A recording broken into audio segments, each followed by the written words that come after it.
Hello दोस्तों, तो कैसे हैं आप लोग। आइए आज हम जानते हैं 5 बेस्ट मेडिसिन अर्थराइटिस के लिए। अगर आपको नहीं पता है अर्थराइटिस किसे कहते हैं तो आप इस वीडियो को देखें और पता चल जाएगा कि अर्थराइटिस क्या है। अर्थराइटिस अगर आपको है तो आपको जॉइंट में सूजन होगा और दर्द होने लगता है, यानी कि जॉइंट में सूजन के साथ दर्द भी होगा, जिससे आपको चलने में दिक्कत होती है, काम करने में भी दिक्कत होगी। और जैसे जैसे एज बढ़ता है जोड़ों में दिक्कत होने लगती है। अगर आप एक बार बैठते हैं तो उठने में दिक्कत होती है, चलने में दिक्कत होती है, और यहाँ तक कि आप सीढ़ी चढ़ते हैं तब भी आपके जोड़ों में दर्द होने लगता है। यहाँ तक कि कभी कभी ज़्यादा अगर आप चल देंगे तो उसमें सूजन भी आ जाता है। तो हम आज जानते हैं कि अर्थराइटिस कितने प्रकार के होते हैं। अर्थराइटिस जो होते हैं दो प्रकार के होते हैं, एक होता है ओस्टियो अर्थराइटिस, दूसरा जो होता है रूमेटॉइड अर्थराइटिस होते हैं। अब हम जानेंगे इसके इलाज कैसे करते हैं। इसकी डिटेल स्टडी हम आपको इस वीडियो में बताएंगे। सबसे पहले इसके हम सिम्टम को पता करते हैं कि कैसे पता करें कि अर्थराइटिस है कि क्या है, इसको जानते हैं। तो अगर आपको अर्थराइटिस है तो उसमें क्या होगा कि आपको दर्द होता है, जोड़ों में जकड़न आ जाता है, जॉइंट में अकड़न आ जाता है, जिससे बहुत ही समस्या होती है। सूजन हो जाता है, जिससे जो जगह पे सूजन होगा उस पर रेडनेस आ जाएगा। आपको चलने में आपकी स्पीड कम हो जाएगी। अगर आप चलेंगे तो बहुत ज़्यादा दर्द करेगा। अगर आपको लेग और नी में हो तो अधिक दर्द होता है, क्योंकि अगर नीचे साइड में होगा तो आप चलेंगे उस पर पूरा लोड पड़ेगा और उस पर दर्द होता है। अब ये क्यों होता है, किसके कमी के कारण होता है, इसको जानते हैं। तो जो अर्थराइटिस होती है एक कैल्शियम की कमी से होती है और विटामिन D3 की कमी से ये होता है। ठीक है, इसमें क्या होता है, क्योंकि आपके जो बोन जो होते हैं बोन में स्वेलिंग हो जाता है। और ऐसे भी अगर अधिक काम करते हैं आप, सूजन तो होता ही है, अगर आप अधिक काम करते हैं तो ये भी एक फैक्टर बन जाता है। और दूसरा फैक्टर अब एक एज का भी फैक्टर होता है। अगर आप को चोट लगा है तो भी दर्द होगा। अगर चोट मान लीजिए लगा हुआ है तो भी उसमें दर्द और सूजन आ जाएंगे। अगर आपको फैमिली में किसी को अर्थराइटिस है तो वो आप में आ सकता है। ठीक है, उसके वजह से भी आपको दर्द और सूजन हो सकते हैं। दूसरा जो ऑप्शन हो सकता है, आपका मसल जो होंगे उसमें वीकनेस हो जाते हैं। ठीक है, यानी कि मांसपेशियाँ जो होती है कमज़ोर हो जाती है, जिनके कारण उसमें सूजन और दर्द होने लगता है। अब हम जानते हैं अर्थराइटिस के लिए 5 बेस्ट मेडिसिन, जिसको आप टाइम से लेकर आप इससे छुटकारा पा सकते हैं।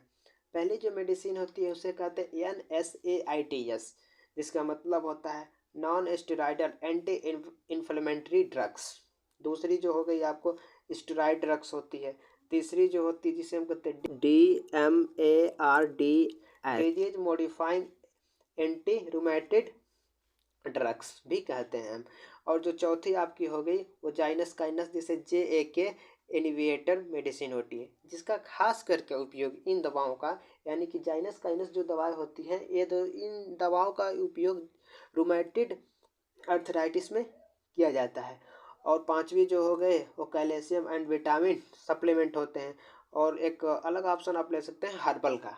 ठीक है, तो हम जानते हैं NSAIDs यानी कि non steroidal anti inflammatory drugs के बारे में, जैसे कि डाइक्लोफेनाक, एसाइक्लोफेनाक, सेलेकोरिक्स रिक्स भी हो जाता है, पैरासीटामॉल, कीटोरोलेक्स, पिरोकैसिकैम भी होते हैं, जिसके स्टडी आप मेरे पिछले वाले वीडियो में जाके देख सकते हैं, जिसमें मैंने इसे बताया है कि कितना डोज लेना है, कैसे खाना है।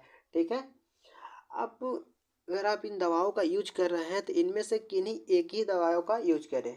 ठीक है, कई बार अधिक दर्द होने पर भी इसका इंजेक्शन भी लिया जाता है, जैसे कि डिक्लोफेनाक का आता है डायनापार, आप इस इंजेक्शन को ले सकते हैं। आप इन दवाओं का अधिक यूज ना करें। अब इनके हम साइड इफ़ेक्ट के बारे में जानते हैं कि अगर अब आप अधिक डोज में इन दवाओं को ले लेते हैं तो इनका साइड इफ़ेक्ट क्या होता है। आपको इनडाइजेशन होगा, स्टमक में अल्सर हो सकते हैं, हेडेक हो सकता है, डिजीनेस हो जा सकते हैं, एलर्जिक रिएक्शन और डायरिया भी कुछ लोगों में हो जाता है। ठीक है, तो इसका खास ध्यान रखें कि इन मेडिसिन को अधिक मात्रा में ना लें। ठीक है, अब दूसरी जो ऑप्शन हो आपके सामने स्टेरॉयड का ऑप्शन हो जाएगा, जिसमें आपको ग्लूकोकॉर्टिकॉइड यह मेडिसिन खासकर सूजन और दर्द को कम करता है। दूसरी मेडिसिन आपकी हो गई प्रेडनिसोलोन। प्रेडनिसोलोन जो आती है आपको 5 mg से लेकर 10 mg में मिल जाएगी। ये क्या करते हैं, आपको ज्वाइंट के जो डैमेज होते हैं, यानी जो ज्वाइंट होगा उसमें जो डैमेज होगा उसको क्या करता है, कम कर देता है मेडिसिन। इसके भी ये भी सूजन में काम करता है। अगर अधिक सूजन है तो आप इसे ले सकते हैं और सूजन को कम कर देगा। इसके साइड इफ़ेक्ट के बारे में जान देते हैं।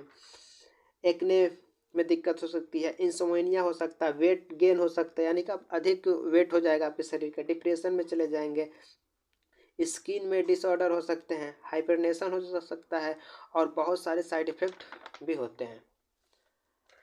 अगर इंजेक्शन के रूप में भी कोई दवा को आप लेना चाहते हैं तो आप ले सकते हैं, जैसे कि डेक्सोना ड्रग्स आता है जिसको हम डेक्सामेथासोन भी कहते हैं। अब तीसरी दवा जो आती है इसे हम कहते हैं DMARDs, जिसे हम कहते हैं, जिसका पूरा नाम है disease modify anti rheumatoid drugs. ठीक है, ये मेडिसिन जो होता है यह खासकर रूमेटॉइड अर्थराइटिस के लिए यूज किया जाता है, यानी कि इसमें के जो भी मेडिसिन होते हैं जो रूमेटॉइड अर्थराइटिस से जो व्यक्ति पीड़ित है उसका ये यूज करता है। एग्जाम्पल के तौर पे हम दवाओं के नाम बताते हैं, जैसे कि मीथोट्रेक्सेट जिसका इलाज कैंसर में भी किया जाता है, इंजेक्टेबल गोल्ड आता है।